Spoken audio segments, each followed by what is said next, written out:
So hello everyone, I am Vinod Singh and welcome back to the current exam. आज Sunday है तो आप सबको पता है संडे को आपका क्या होता है, वीकली वोकैब रिवीजन की आपकी कुछ सेशन चलता है। ठीक है, तो इस सेशन में हम 25 मई से 30 मई तक का जो भी हमने वोकैब कवर किया है, antonym, synonyms, phrases, phrasal verbs, one word substitution, हम सब कुछ वापस से इस क्लास में रिवाइज करने वाले हैं, जो भी आपके एग्ज़ाम की दृष्टि से महत्वपूर्ण होने वाला है। ठीक है, और इस क्लास की पीडीएफ आपको पीडीएफ मिलेगी आपको सीधे टेलीग्राम चैनल पर। तो टेलीग्राम चैनल जिसने भी ज्वाइन नहीं किया, वो डिस्क्रिप्शन में लिंक है, वहाँ से ज्वाइन कर लीजिएगा। ठीक है, तो चलिए शुरू करते हैं क्लास। तो रूल्स आपके लिए वही सेम सिंपल है, नो चीटिंग, नो गूगल, सिर्फ अपना दिमाग से अपने क्वेश्चन सॉल्व करने हैं। And for every correct answer you have to give yourself 1 point. Okay, और लास्ट में अपना स्कोर भी कमेंट करके बताना है। तो चलिए, पहला सेक्शन है वोकैब का, तो 1 to 20 क्वेश्चन इसमें एंटोनियम्स और सिनोनिम्स करने होंगे। तो देख लेते हैं, आ जाइए।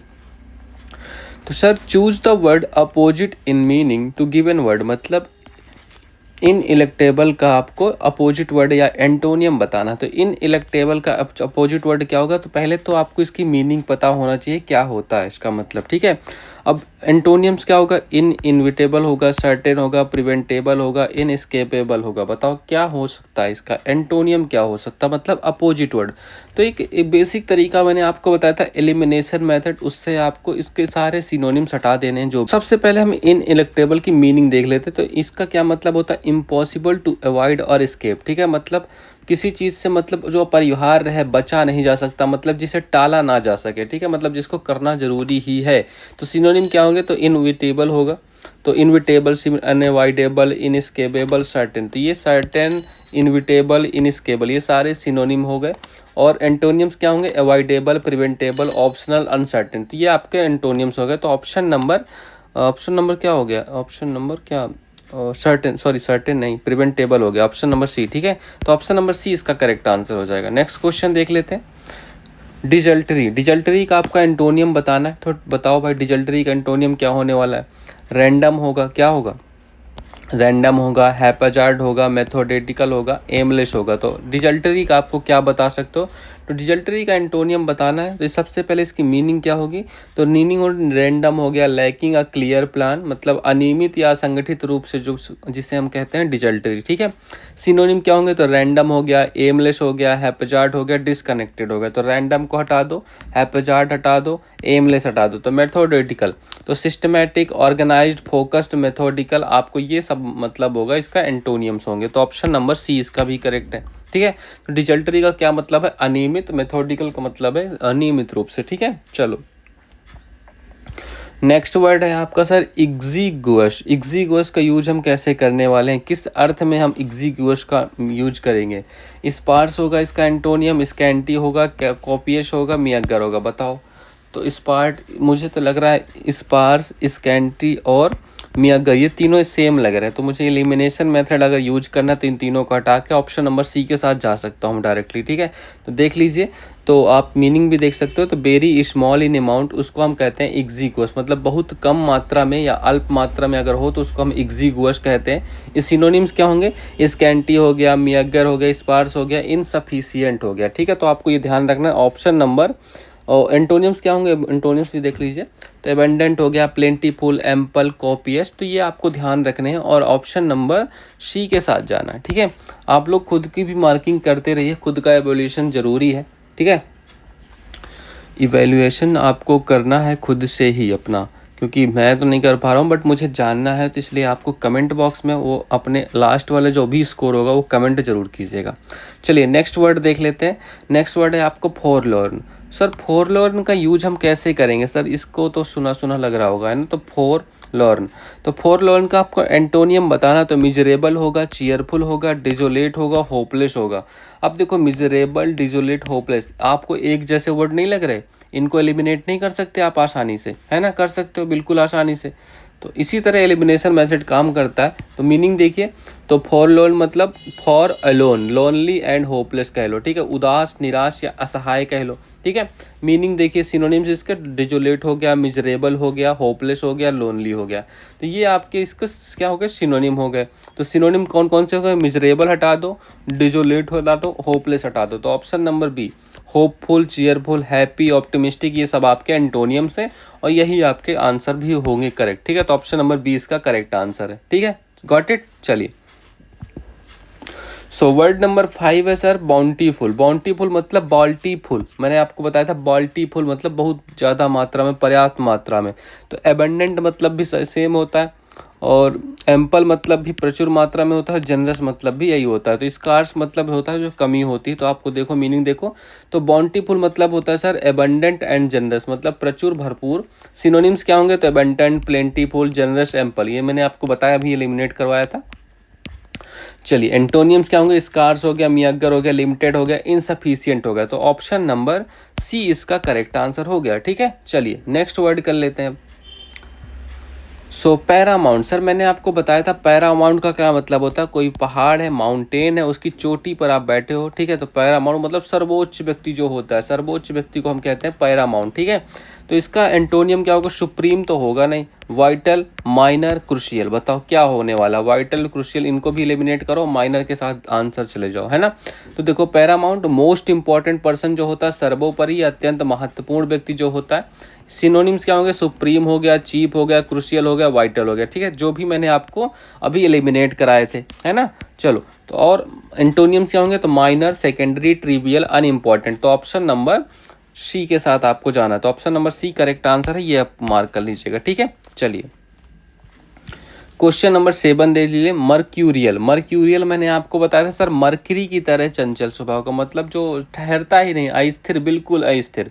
तो मर्क्यूरियल मतलब मरकरी की तरह। तो इसको वोलेटाइल, टेम्परामेंटल होगा, स्टेबल होगा, मूडी होगा। तो इसका एंटोनियम क्या होगा, तो स्टेबल होगा मुझे लगता है, बाकी तो वोलेटाइल, टेम्परामेंटल, मूडी ये सब एक जैसे है ना। चलो, तो ऑप्शन नंबर, पहले मीनिंग देख लीजिए, मर्क्यूरियल मतलब चेंजिंग मूड्स क्विकली, मतलब चंचल स्वभाव वाला या अस्थिर कह लो। तो सिनोनिम्स क्या होंगे, तो मूडी होगा, वोलेटाइल होगा, टेम्परामेंटल होगा, अनप्रेडिक्टेबल होगा। एंटोनियम्स क्या होंगे, स्टेबल, कंसिस्टेंट, काम, प्रेडिक्टेबल, ठीक है। तो आपको मार्क करना है option number C correct answer हो गया। इसका करेक्ट एंटोनियम क्या होगा, ऑप्शन नंबर सी, ठीक है। चलिए नेक्स्ट क्वेश्चन नंबर 8 देख लेते हैं। तो कन्फेडरेट, सर कन्फेडरेट का क्या मतलब होगा, कन्फेडरेट कौन फ्रेंड मतलब साथी, मैंने बताया था कौन फ्रेंड मतलब साथी। तो कन्फेडरेट का आपको एंटोनियम्स बताना है। तो एसोसिएट होगा, एलाई होगा, राइवल होगा, पार्टनर होगा। इसका क्या बताना है, एंटोनियम्स बताना है। तो देखो मुझे तो मिल गया, एलिमिनेशन मेथड मिल गया। एसोसिएट हटा दो, एलाई हटा दो, पार्टनर हटा दो, राइवल मतलब आपका दुश्मन जो होता है। तो ऑप्शन नंबर सी के साथ चले जाओ, है ना। तो देखो कन्फेडरेट मतलब क्या होता है, एलाई और पार्टनर मतलब सहयोगी और साथी होता है।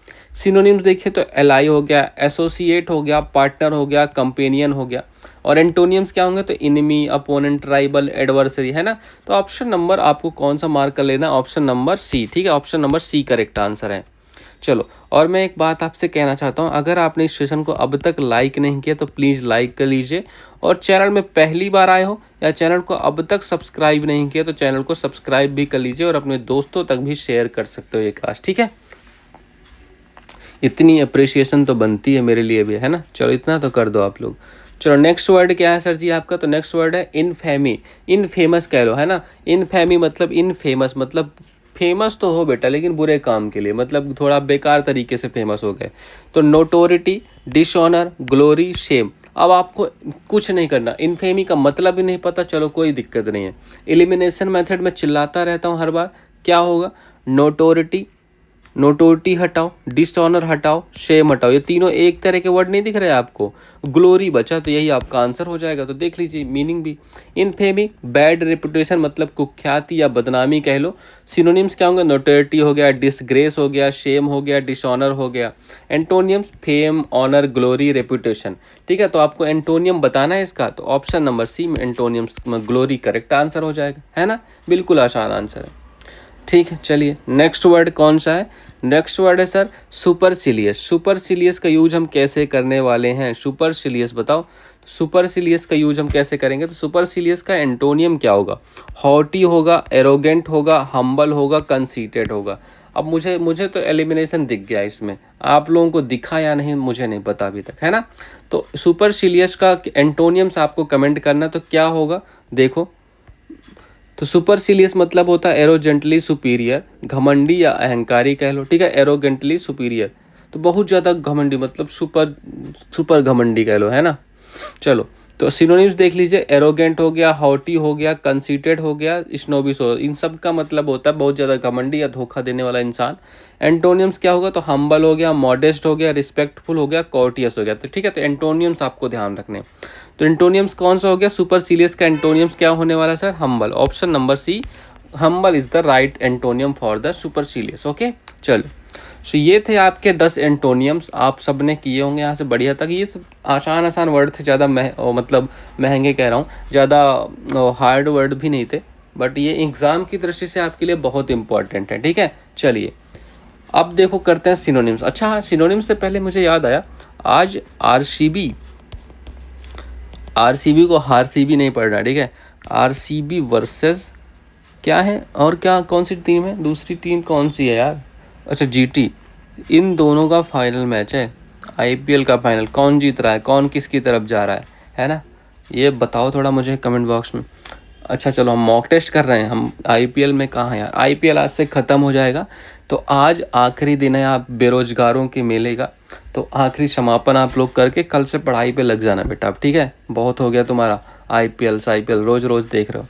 चलो वर्ड नंबर 11 है जिसका हमें बताना है सिनोनिम्स। तो इमीनेंस का बताना है, तो ऑब्सक्यूरिटी, प्रेस्टीज या इन्फीरियोरिटी, इनसिग्निफिकेंस। अब क्या होगा इसका सिनोनिम्स, एंटोनियम्स अब एलिमिनेट करने होंगे हमें, है ना, क्योंकि अब सिनोनिम्स बताना तो जो एलिमिनेट कर दो बाकी सारे आंसर। तो एमिनेंस होता है मतलब हाई रैंक और फेम, मतलब क्या होता है सर, हाई रैंक और फेम मतलब होता है प्रतिष्ठा या उच्च पद कह सकते हो, ठीक है। तो एमिनेंस का मतलब यही होता है हाई रैंक और फेम। इसका सिनोनिम्स क्या होंगे, प्रेस्टीज हो गया, प्रोमिनेंस हो गया, डिस्टिंक्शन हो गया, ग्रेटनेस हो गया, ठीक है। और एंटोनियम्स क्या होंगे, तो ऑब्सक्यूरिटी, इन्फीरियरिटी, इनसिग्निफिकेंस या मेडियोक्रिटी, ठीक है। तो अब देखो क्या क्या हटा सकते हो, तो ऑब्सक्यूरिटी हटा दो, इन्फीरियोरिटी हटा दो, इनसिग्निफिकेंस हटा दो। तो option number B, prestige will be the right answer for this question, ठीक है। तो एमिनेंस का आपका सिनोनिम क्या होगा, प्रेस्टीज होगा। करेक्ट है जी, चलो बिल्कुल करेक्ट है। आ जाओ, नेक्स्ट क्वेश्चन है प्रोफ्यूजन। प्रोफ्यूजन मतलब फुल ऑफ फ्यूजन, मैंने बताया था फुल ऑफ फ्यूजन, है ना, फ्यूजन ही फ्यूजन है। तो स्कैरसिटी, लैक, एबंडेंस, पॉसिटी। अब क्या होगा इसका सिनोनिम बताना है, तो प्रोफ्यूजन का आपको सिनोनिम बताना है। तो इसकी मीनिंग पहले देख लेते हैं। तो प्रोफ्यूजन मतलब क्या होता है, ग्रेट एबंडेंस। ग्रेट एबंडेंस मतलब क्या होता है, प्रचुरता या बहुतायत मात्रा में आप कह सकते हो, ठीक है, बहुतायत मात्रा में ग्रेट एबंडेंस। सिनोनिम्स क्या होंगे, एबंडेंस हो गया, प्लेंटी हो गया, कॉपिशियसनेस हो गया, ओवरफ्लो हो गया। तो ये आपके सारे क्या हो गए, सिनोनिम हो गए। एंटोनियम्स क्या होंगे, स्कैरसिटी, शॉर्टेज, पॉसिटी, लैक, ठीक है। ये आपको ध्यान रखना है, ये आपके सारे एंटोनियम्स हो गए, ठीक है। तो एंटोनियम्स क्या, अब इसका बताना क्या, आपको सिनोनिम बताना। तो स्कैरसिटी क्या होगा सिनोनिम, तो इसका सिनोनिम होगा, तो प्रोफ्यूजन मतलब बहुत अधिक मात्रा में होता है, तो एबेंडेंस मतलब भी सेम होता है। तो option number C correct answer है, ठीक है, सिनोनिम्स का। अच्छा, मैंने आपका एसएससी सीजीएल का मॉक टेस्ट कवर करा दिया है। अगर आपको अभी तक वो क्लास नहीं मिली तो मैं आपको दिखा देता हूँ। ये रहा आपका यूट्यूब चैनल। अच्छा, ये तो अभी खुलेगा नहीं शायद इंटरनेट वाली प्रॉब्लम होगी, कोई दिक्कत नहीं। ये आपका English comprehension and cloze test और पैराजम्बल वाली सीरीज़ खुली हुई है।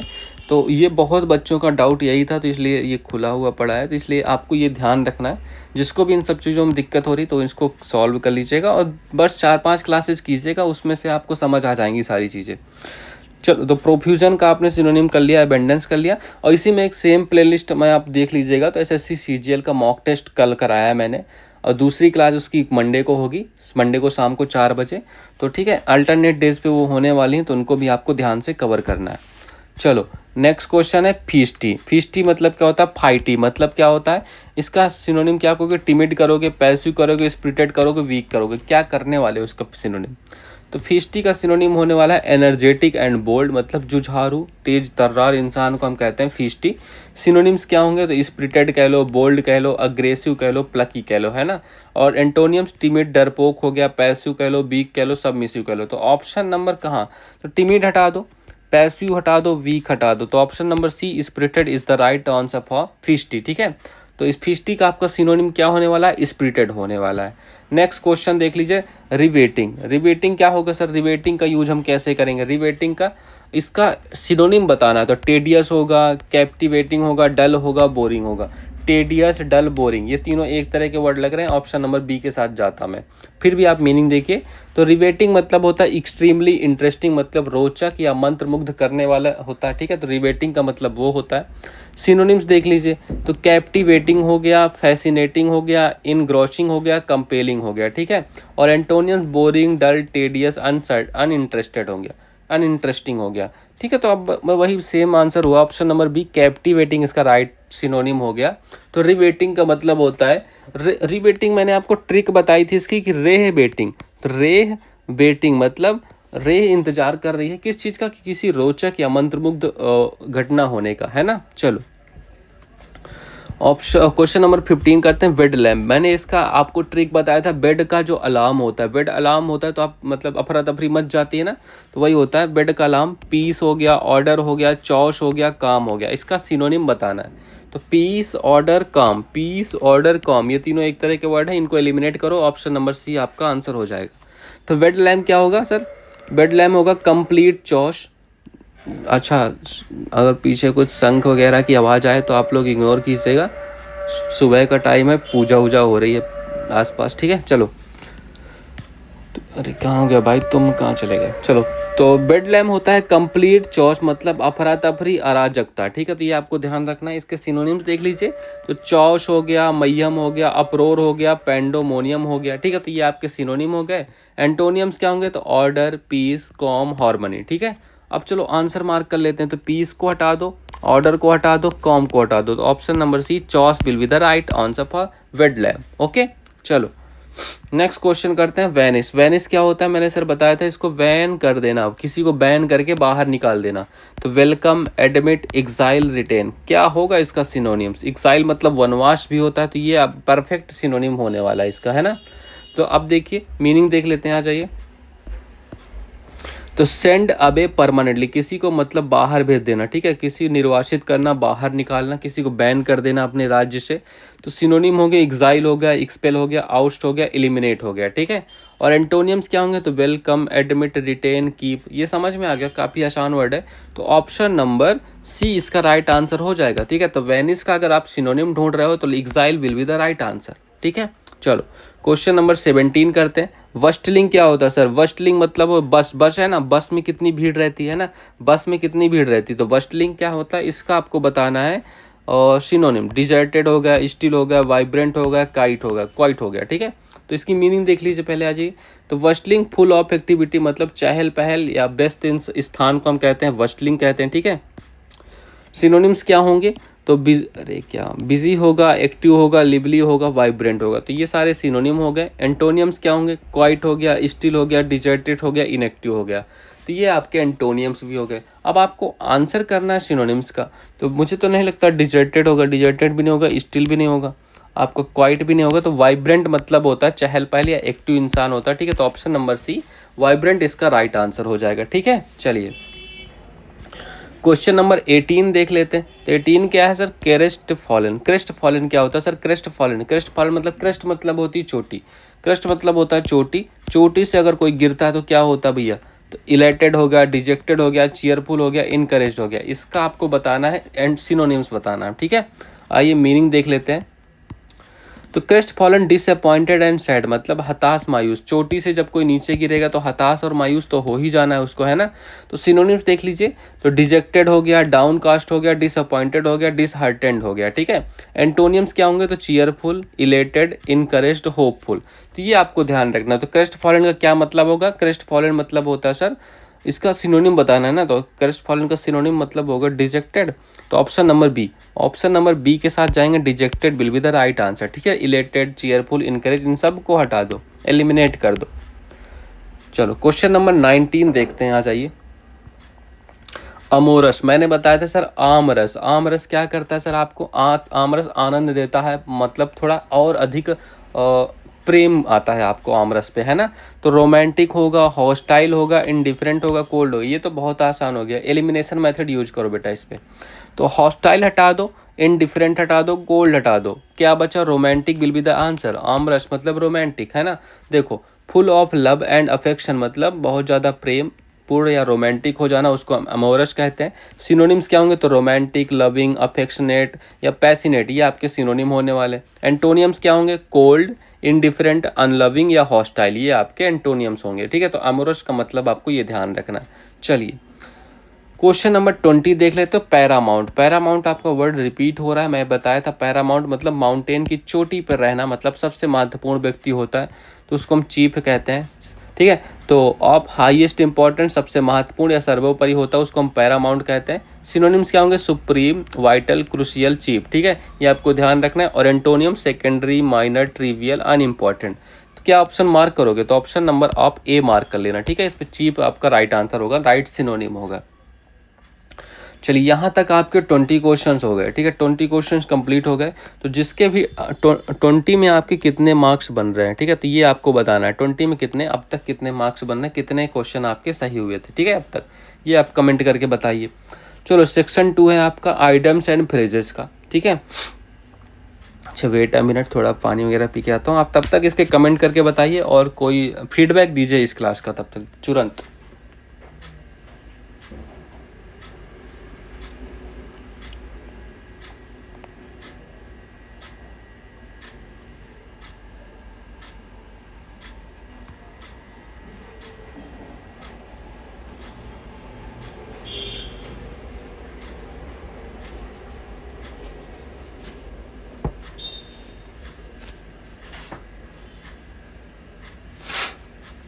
चलिए ठीक है, तो अब चलो करते हैं स्टार्ट सेक्शन 2, ठीक है। सेक्शन 2 में आपका आइटम्स एंड फ्रेजेस कवर करेंगे। तो पहला क्या है, टू बेल द कैट, ये आपका रिपीटेड है काफ़ी बार और एग्जाम में भी बहुत बार रिपीटेड है, ठीक है।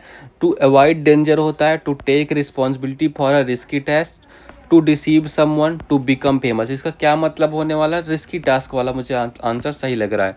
तो टू बेल द कैट मतलब होता है to undertake a risky task, everyone knew corruption existed but nobody wanted to bell the cat, है ना। तो ऑप्शन नंबर आपको बी मार्क कर लेना है, option number B, to take responsibility for a risky task, उसका मतलब होता है to bell the cat. Okay चलो नेक्स्ट क्या है, नेक्स्ट है sir burn the midnight oil. बताओ बर्न द मिडनाइट ऑयल क्या होता है, ये सब आपको अब करना पड़ेगा क्योंकि आपका आ रहा है एसएससी एग्जाम, 65 डेज बचे, है ना। तो वेस्ट इलेक्ट्रिसिटी होगा, स्टडी या वर्क लेट एट नाइट होगा, स्टार्ट अ फायर होगा, लूज मनी होगा। तो क्या होने वाला है, बर्न द मिडनाइट ऑयल का क्या मतलब होने वाला है, तो इसका मतलब होने वाला है sir option number B, study और work late at night, late into at night, ठीक है। तो आपको ध्यान रखना है SSC aspirants burn the midnight oil before exams, बिल्कुल ये आपको करना ही पड़ेगा, है ना। चलो तो ऑप्शन नंबर कौन सा मार्क करोगे बेटा, तो ऑप्शन नंबर बी, स्टडी और work late at night will be the right meaning of burn the midnight oil. Okay चलो नेक्स्ट क्वेश्चन है अडैम्प स्क्यूब। अब डैम्प स्क्यूब का क्या मतलब होता है, अडैम्प स्क्यूब का क्या मतलब होगा, ग्रेट सक्सेस होगा, अनएक्सपेक्टेड विक्ट्री होगा, कंप्लीट डिसअपॉइंटमेंट होगा, लकी इवेंट होगा। तो क्या होने वाला है डैम्प स्क्यूब का मतलब, अडैम्प स्क्यूब का मतलब होता है अ कंप्लीट डिसअपॉइंटमेंट, मतलब पूरी तरह से निराश हो जाना, है ना। तो या इसका एग्जांपल देख लीजिए, the movie turned out to be a damp squib, मतलब मूवी भी इतनी बेकार थी कि मतलब बेकार ही लगा, जितना हमें उम्मीद थी वैसा तो कुछ था ही नहीं। तो ऑप्शन नंबर सी के साथ जाइएगा, complete disappointment will be the right meaning of a damp squib. Okay चलो नेक्स्ट करते हैं क्वेश्चन नंबर 24 देख लीजिए, throw in the towel. Throw in the towel का क्या मतलब होगा, स्टार्ट अगेन होगा, एडमिट डिफीट होगा, वर्क हार्डर होगा, सेलिब्रेट विक्ट्री होगा। तो throw in the towel, throw in the towel मतलब क्या होता है, मुझे तो लगता है मतलब जब आप सब कुछ कर लेते हो सारी मेहनत बट फिर आप लास्ट में अपना सामान टॉवल फेंक पे चल देते हो, मतलब यार चलो हो गया जितना होना तो हो लिया, मतलब आप अपनी डिफीट को एडमिट करते हो, है ना। तो देखिए थ्रो इन द टॉवल मतलब एडमिट डिफीट होता है। तो after many failures he through in the towel, मतलब अब बहुत सारे फेलियर्स के बाद उसने हार मान ली, एडमिट कर लिया अपनी डिफीट को। तो option number B correct answer है। चलो ठीक है। क्वेश्चन नंबर 25 देख लीजिए। At sixes and sevens, at sixes and sevens का क्या मतलब होगा? तो परफेक्टली अरेंज्ड हो गया, इन कन्फ्यूजन हो गया, वेरी रिच हो गया, हाईली इंटेलिजेंट हो गया। तो क्या होने वाला है? एट सिक्सेज एंड सेवन्स का क्या मतलब होने वाला है? Perfectly arrange, in confusion, very rich, highly intelligent. ठीक है, तो ये आपको ध्यान रखना है क्या मतलब होगा इसका। तो एट सिक्सेज एंड सेवन्स का मतलब होता है सर इन कन्फ्यूजन, मतलब the office was at sixes and sevens after the strike. ठीक है, तो आपको ध्यान रखना क्या मतलब होगा एट सिक्सेज एंड सेवन्स का। Option number B, in confusion will be the right meaning of at sixes and sevens. ठीक है, चलो क्वेश्चन नंबर 26 देख लेते हैं। Sir cut the Gordian knot, cut the Gordian knot का क्या मतलब होगा? तो कट द गॉर्जियन नॉट का मतलब होगा solve a difficult problem decisively, tie a knot tightly, create confusion, delay a decision. तो क्या मतलब होने वाला sir? Cut the Gordian knot का आंसर कमेंट करके बताओ। तो cut the Gordian knot, solve a difficult problem boldly, मतलब साहस रूप से किसी मुश्किल समस्या का समाधान कर देना, है ना। द जज cut the Gordian knot with a decisive ruling. ठीक है, तो ये आपको ध्यान रखना है। Option number A correct answer है, solve a difficult problem decisively. ठीक है, चलो क्वेश्चन नंबर 27 देख लीजिए। क्राई ओवर स्प्लिट मिल्क क्या होता है? मतलब waste time regretting the past हो गया, वर्क हार्ड हो गया, सेलिब्रेट सक्सेस हो गया, सेव मनी हो गया। तो क्या मतलब होगा? तो क्राई ओवर स्प्लिट मिल्क का क्या मतलब होने वाला है? इसका मतलब होगा regret something that can not be change. मतलब अगर आप दूध, अगर आपको एक बार उबल गया, अब आप उसको कितना भी रो धो लो, अब वो थोड़ी चेंज हो सकता है ना, अब मार तो खानी ही है घर में। Don't cry over split milk, focus on the future, मतलब जो हो गया सो हो गया, आगे के बचा, जितना बचा सकते हो उसको तो बचा लो। तो क्या हो गया? Option number A correct answer है, waste time regretting the past. ठीक है, ये ध्यान रखिएगा। नेक्स्ट देख लीजिए। बाई लीप्स एंड बाउंड्स, बताओ बाई लीप्स एंड बाउंड्स का क्या मतलब होगा? By leaps and bounds slowly होगा, रैंडमली होगा, रैपिडली होगा, सीक्रेटली होगा। क्या आंसर होने वाला है? तो बाई लीप्स एंड बाउंड्स का क्या मतलब होने वाला है? तो बाई लीप्स एंड बाउंड्स का मतलब होगा सर रैपिडली। तो India's digital economy is growing by leaps and bounds. ठीक है, तो ये आपको ध्यान रखना है। Option number C correct answer है इसका। ठीक है, ये ध्यान रखिएगा। नेक्स्ट क्वेश्चन नंबर 29 देख लीजिए। Keep one's chin up, keep one's chin up का क्या मतलब होगा? बिकम एरोगेंट होगा, remain cheerful in difficulty, criticise others होगा, गिव अप होगा। ठीक है, तो ये आपको ध्यान रखना है। ठीक है, चलिए तो कीप वंस चिन अप का क्या मतलब होने वाला है? Stay positive in difficult situations. ठीक है, keep your chin up, success will come, मतलब क्या होता है? मुश्किल समय में भी आप पॉजिटिव बिहेव कर रहे हो, है ना। तो रिमेन चीयरफुल इन डिफिकल्टी आप कह सकते हो। तो option number B correct answer है। ठीक है, चलिए नेक्स्ट क्वेश्चन देख लेते हैं। Question number 30, feather one's nest, बताओ फीदर वंस नेस्ट का क्या होता है? डेकोरेट अ हाउस होता है, gain wealth dishonestly, help the poor, travel frequently. क्या होता है इसका आंसर? तो मुझे तो ऑप्शन नंबर बी लग रहा है, आपको बताइए। तो इनरिच वन सेल्फ डिसऑनेस्टली, मतलब अपने खुद का घर, मतलब गलत तरीके से अपने खुद का घर भरना, जैसे नेता लोग करते हैं ना। मतलब जो जनता की सेवा के लिए पैसा आता है, पहले उस अपना जेब भर लो, फिर जो बचे कुछ इनको दे दो, है ना। The official was accused of feathering his nest. ठीक है, तो ये आपको ध्यान रखना है। तो option number gain wealth dishonestly, option number B correct answer हो जाएगा, फीदर वंस नेस्ट का मतलब। ठीक है, चलो अब नेक्स्ट सेक्शन आपका करते हैं वन वर्ड सब्स्टिट्यूशंस का। आ जाओ, ये तो आसान होते हैं क्वेश्चन, ये तो आप कर ही लोगे इनको। चलो क्वेश्चन नंबर 31 है, देख लीजिए इसको। तो वन हु हेट्स मैनकाइंड, मतलब एक ऐसा व्यक्ति जो मानवता से नफरत करता है। फिलैंथ्रोपिस्ट कहेंगे, मिसएंथ्रोप कहेंगे, इंट्रोवर्ट कहेंगे, ऑप्टिमिस्ट कहेंगे। क्या कहेंगे बताओ? वन हु हेट्स मैनकाइंड, उसको हम कहते हैं मिसएंथ्रोप। ठीक है, तो मिसएंथ्रोप कहेंगे, mis equal to hate plus anthro मतलब ह्यूमन। तो ठीक है, तो आपको मिसएंथ्रोप कहेंगे। Option number B correct answer है, मार्क कर लीजिए। तो ऑप्शन नंबर बी। ठीक है, तो ये आपका करेक्ट आंसर हो गया। वन हु हेट्स मैनकाइंड, उसको हम मिस एंथ्रोप कहने वाले हैं। ठीक है, चलिए क्वेश्चन नंबर 32 देख लीजिए। A person who can speak many languages, मतलब क्या होता है? जो एक ऐसा व्यक्ति जो बहुत सारी भाषाएं बोल सकता है, उसको लिंग्विस्ट कहेंगे, पॉलीग्लॉट कहेंगे, ओरेटर कहेंगे, ग्रामेरियन कहेंगे। क्या कहने वाले हैं उसको? हम क्या कहेंगे बताओ? तो उसको हम कहेंगे, देखो one who speaks many languages, उसको हम पॉलीग्लॉट कहने वाले हैं। ठीक है, तो जो बहुत सारी लैंग्वेज बोलता है उसको हम पॉलीग्लॉट कहने वाले हैं। तो ये आपको ध्यान रखना है। तो option number option number B, ठीक है। तो option number B correct answer है, polyglot will be the right answer, ठीक है। चलो, तो क्वेश्चन नंबर 33 देख लेते हैं। A place where books are kept, मतलब जहाँ पर किताबों को रखा जाता है उसको म्यूजियम कहेंगे, आर्काइव कहेंगे, लाइब्रेरी कहेंगे, गैलरी कहेंगे। तो इसका आंसर क्लियर है, option number C, library will be the right answer, ठीक है। चलो, क्वेश्चन नंबर 34 देख लेते हैं। तो one who looks at the bright side of things, मतलब जो एक ऐसा व्यक्ति जो हमेशा अच्छी चीज़ों पर फोकस करता है, मतलब बुरी चीज़ों पर नज़र नहीं डालता। पेसिमिस्ट हो गया, रियलिस्टिक हो गया, ऑप्टिमिस्ट हो गया, साइनिक हो गया। तो क्या होने वाला, one who looks at the bright side of things, ठीक है। तो ये आपको ध्यान देना है। One who looks at the bright side मतलब उसको ऑप्टिमिस्ट या आशावादी इंसान के नाम से जानते हो, है ना। मतलब हमेशा आशा लगा के रखता है अच्छी चीज़ों के लिए, ठीक है। तो ये ऑप्शन नंबर आपको सी मार्क कर देना है इसका, ठीक है। चलिए, क्वेश्चन नंबर 35 देख लीजिए। A government ruled by the rich, मतलब अमीर लोगों के द्वारा जब सरकार चलाई जाती है उसको हम डेमोक्रेसी कहेंगे, मोनार्की कहेंगे, प्लूटोक्रेसी कहेंगे या थियोक्रेसी कहेंगे। तो क्या कहने वाले हैं उसको हम, जब अमीर लोग कोई सरकार चलाते हैं तो उसको हम प्लूटोक्रेसी कहते हैं, ठीक है। प्लूटो मतलब वेल्थ होता है, क्रेसी मतलब शासन करना।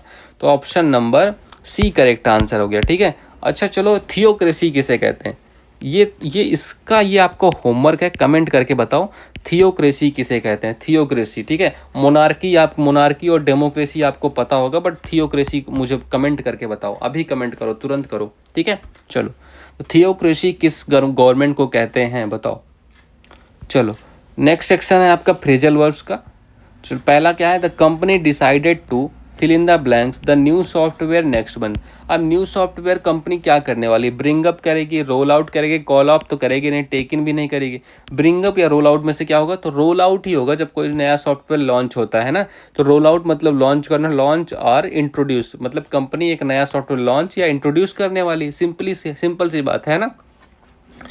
The bank rolled out a new mobile app, ठीक है। तो ये आपको ऑप्शन नंबर बी के साथ जाना है, ठीक है। तो रोल आउट मतलब होता है लॉन्च करना या इंट्रोड्यूस करना किसी चीज़ को। चलो, नेक्स्ट क्वेश्चन।